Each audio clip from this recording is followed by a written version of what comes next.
ये इश्क नहीं आसान, बस इतना समझ लीजिए, एक आग का दरिया है और डूब के जाना है।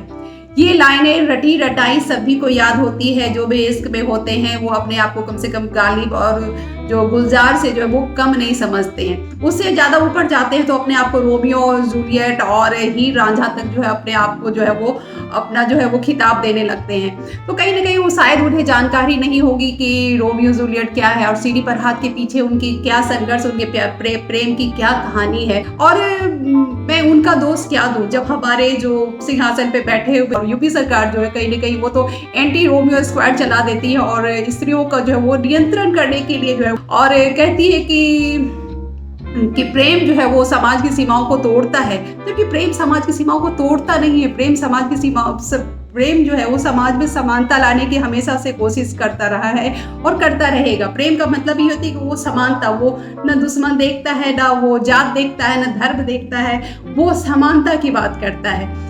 तो ये जो कहीं ना कहीं एक त्रासदी है। और 2008 में जब फिल्म बनती है रोड साइड रोमियो, उसमें जो जिस तरह से रोमियो को दिखाया गया है वो कहीं ना कहीं एक बहुत ही जो है इम्बैरेंस करता है। से रोमियो का जो कैरेक्टर है उसका जो एक शेक्सपियर ने जो अपने किरदार को, हीरो को जो है बनाया था, उसको आज जो है वो गली के जो छिछोड़े जो आवारे जो लड़के होते हैं उसके लिए जो है वो रोमियो का जो यूज़ किया जाता है और फिल्म में जो डॉग को रोमियो का किरदार दिया जाता है। हमारे प्रेमी और प्रेमिका लोग जो हैं जो वैलेंटाइन मना रहे हैं तो उनके लिए खास करके मैं बता दूं कि रोमियो कौन था, प्रेम कहानी क्या थी, उसके प्रेम का अंत कैसा हुआ और रोमियो जूलियट का क्या मतलब होना चाहिए। तब आप जो है वो उस चीज़ को समझ सकोगे कि रोड साइड जो रोमियो और जो यूपी सरकार जो है वो छेड़खानी करने वाले लड़कों को जो है वो रोमियो का जो दर्जा दे रही है तो क्या वो सही है या गलत है, तभी आप जो है उस पर कंपेयर कर सकते हैं तो मेरे इस वीडियो को लास्ट तक देखिएगा। तो मैं आपको बताती हूँ कि रोमियो जूलियट की क्या कहानी है। विलियम शेक्सपियर द्वारा लिखी गई रोमियो जूलियट की कहानी इटली के वरोना राज्य की होती है।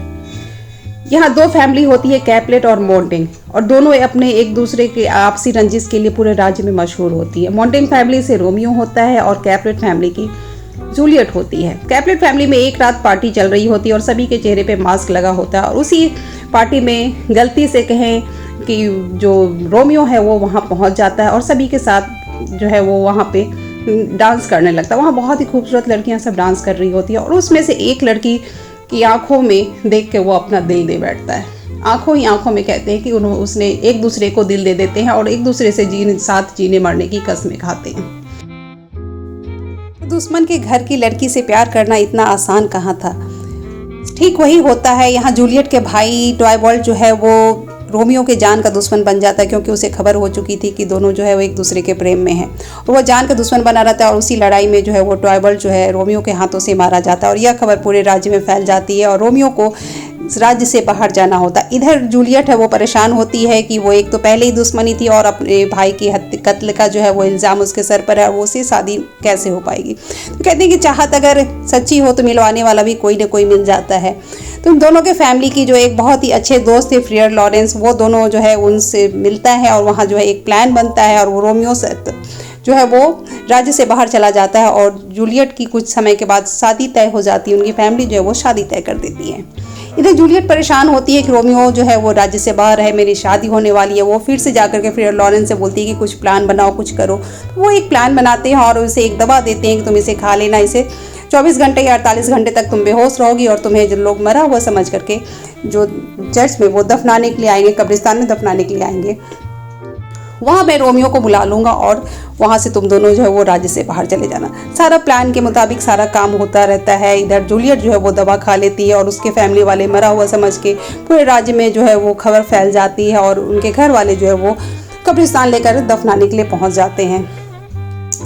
लेकिन फ्रियर लॉरेंस जो है वो रोमियो तक खबर पहुंचाने में नाकाम हो पाते हैं, नहीं पहुंच पाती है उन तक खबर और रोमियो को कानों कान कहीं ना कहीं से वो खबर मिलती है कि जूलियट का जो है वो देहांत हो चुका है, जूलियट मर चुकी है और वो इस गम में परेशान हो जाता है और वो बोलता है, सोचता है कि अब मेरा जिंदा रहने से क्या फ़ायदा। और वो भागता हुआ सीधे कब्रिस्तान की ओर आता है और देखता है कि जूलियट जो वो ताबूत में बंद है। उसे खोल के एक नज़र देखता है और अपने आप को ख़त्म कर देता है। तभी वहाँ फ्रियर लॉरेंस पहुँचते हैं और वो देखते हैं कि रोमियो जो है वो अपने आप को ख़त्म कर चुका है और जूलियट जो है वो अब होश में आ रही है। और जूलियट जब होश में आती है वो रोमियो को मरा हुआ देखकर बिना देर किए हुए अपने आप को उसी खंजर से अपने आप को भी मार लेती है और दोनों जो है वो खत्म हो जाते हैं। उन दोनों के प्रेम का इस तरह का बलिदान देख करके दोनों फैमिली जो है वो अपने आप को समर्पण कर देते हैं, उनके प्रेम के आगे झुक जाते हैं और उनके प्रेम को के एक सिंबल के रूप में उनकी एक मूर्ति बनाते हैं। और उस समय से जो प्रेमी हैं, प्रेमिकाएं हैं, वो इन दोनों की जो प्यार की कस्में खाते हैं। तो प्यार का मतलब तब से जो है रोमियो जूलियट का जो एक कैरेक्टर को लोग अपने अंदर जो है जीने लगते हैं। जब भी प्यार करते हैं तो उन्हें लगता है कि वो रोमियो है, उन्हें लगता है कि वो जूलियट है। तो इनके प्यार का जो कहानी है, जो अंत है, वो बहुत ही बुरा होता है, बहुत ही दर्दनाक होता है। और शेक्सपियर ने कहा भी है कि हर मोहब्बत का जो अंत है वो खुशनुमा नहीं होता है, कुछ चीज़ों का अंत जो है वो दर्द भरा भी होता है। तो ये थी पूरी रोमियो जूलियट की कहानी। अब आप जो है वो बिल्कुल आपके सामने जो है वो आईने की तरह सब कुछ क्लियर हो चुका है। तो ये अब आप समझ चुके हैं, जितने भी प्रेमी हैं, प्रेमिकाएं हैं, तो अब अपने आप को आप जो है आप उसमें महसूस कीजिए, अपने प्यार को उस अपने कैरेक्टर में जीने की कोशिश कीजिए। अपने प्यार को संभाल के रखिएगा और बहुत ही प्यार से, इज्जत से जो है उसे बनाए रखिएगा। अगर इश्क करते हो तो आदाब वफा भी सीखो, ये चंद दिनों की बेकरारी मोहब्बत नहीं होती। अगर आपको मेरा ये वीडियो अच्छा लगता है तो प्लीज़ एक लाइक जरूर से कीजिएगा और अगर कमेंट करने का मन हो तो कमेंट भी कीजिएगा। और अगर आपने सब्सक्राइब नहीं किया है तो जल्दी से मेरे चैनल को सब्सक्राइब कीजिएगा और अपने प्यार में जो है वो आप जीते रहिएगा, मुस्कुराते रहिए। Happy Valentine all of you. Thank you very much. जय हिंद।